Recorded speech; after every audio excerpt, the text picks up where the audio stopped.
In this section, we will discuss cancer genetics.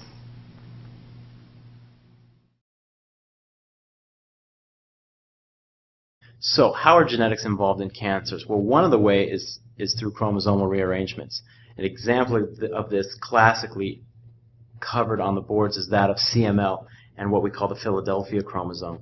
This is a balanced translocation in between chromosomes 9 and 22 that result in the production of an abnormal hybrid protein. This is a fusion protein like we talked about called the BCR-ABL oncogene. It stimulates leukocyte production and leads to chronic myelogenous leukemia. And here we see this is a good example of a translocation here where the ABL gene on chromosome 9 and the BCR gene on chromosome 22 get fused together and form this oncogene.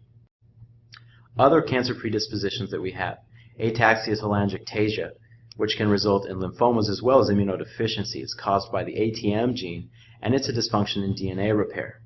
Bloom syndrome can lead to solid tumors as well as immunodeficiency, the BLM gene there, and it's the DNA helicase mutation. You'll note in all of these, or a good proportion of these, the problem is with DNA repair or DNA replication. Xerodermal pigmentosum, involved in skin cancer. XPB, XPD, XPA genes all involved there, and again DNA helicases and nucleotide excision repair are where the mutations are at. Fanconi's anemia shows a predilection for AML. You also see pancytopenia, that's where the anemia comes from, and skeletal anomalies such as a lack of radius. It's caused by mutations in the FACC and FACA genes, and again, these are involved in DNA repair. Other cancer predispositions, these are dominant familial retinoblastoma, causing retinoblastoma, and later on osteosarcoma, caused by the RB gene. This is the cell cycle regulation type of gene, so this is kind of a tumor suppressive gene mutation here.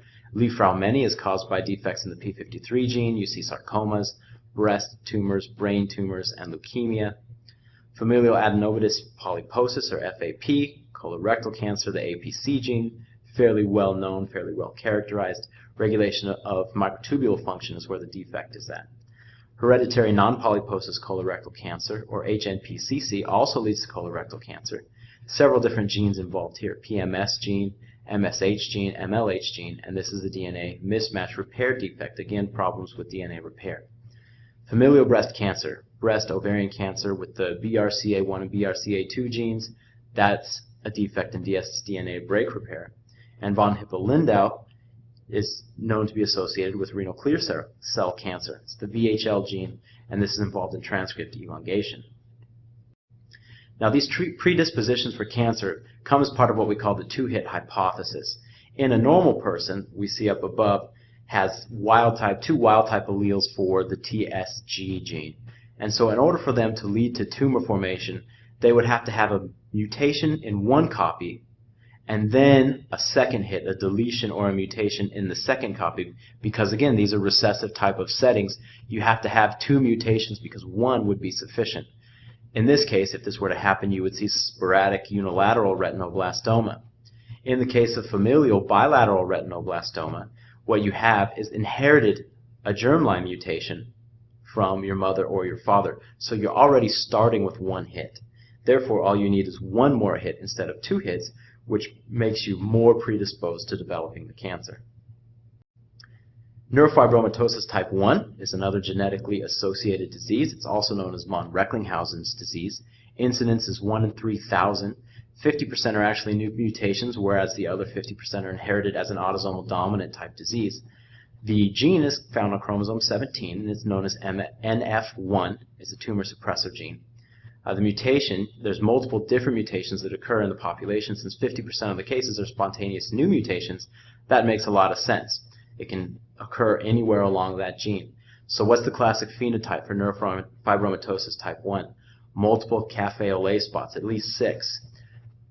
Increased tumor susceptibility. You see axillary freckling, leash nodules in the iris, right? Surgical removal of worrisome skin nodules is the treatment. And here we see a picture of somebody that has von Recklinghausen's disease. Notice the multiple neurofibromatosis tumors. Multiple endocrine neoplasia, another syndrome that's involved with genes.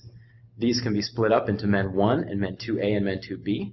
For men 1, also known as Wermer syndrome, you want to think about P's, all the P's. So look at that 1 as the long stem that would make a capital P. So you think pituitary, you think parathyroid, you think pancreas. Okay? Autosomal dominant mutation in the MEN1 gene, which really doesn't have any known function, but when it's mutated, you get MEN1 syndrome.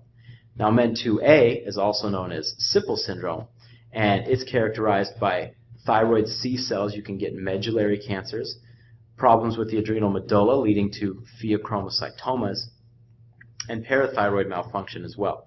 This is an autosomal dominant mutation in the RET gene, which is a receptor for glial-derived neurotrophic factor. MEN2B, similar to MEN2A in that there's problems in the thyroid C cells and in the adrenal medulla, but MEN2B is also associated with neurofibroma formations. This is another autosomal dominant disease, and again involves the RET gene. That concludes this section of the lecture. Next, we will discuss diseases of endocrinology and neurology.